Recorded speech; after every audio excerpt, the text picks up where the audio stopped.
සමාජ ක්‍රියාකාරී ඩෑන් ප්‍රියසාත් වෙල්ලම්පිටියේ ප්‍රදේශයේදී සිදු වූ වෙඩිතැබීමකින් මිය ගොස් තිබෙනවා.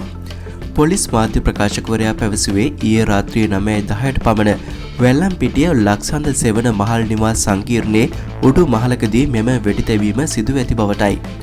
යතුරුපැදියකින් පැමිණි පුද්ගලයන් දෙදෙනෙකු වෙඩිතැබීම සිදු කර පලා ගොස් තිබුණා. මූලික විමර්ශනවලදී අනාවරණය වී ඇත්තේ පිස්තෝල වර්ගයේ ගිනිඅවියක් යොදා ගනිමින් මෙම වෙඩිතැබීම සිදු කර ඇති බවටයි.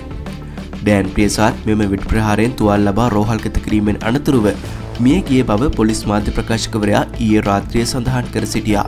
කෙසේ වෙතත් පසුව පොලිස් මාධ්‍ය ප්‍රකාශකවරයා සඳහන් කළේ වෙඩි වැදුණු ඩෑන් ප්‍රියසාත් මිය ගොස් නොමැති බව සහ අසහාය තත්ත්වයෙන් රෝහල්ගතව ප්‍රතිකාර ලබන බවටයි.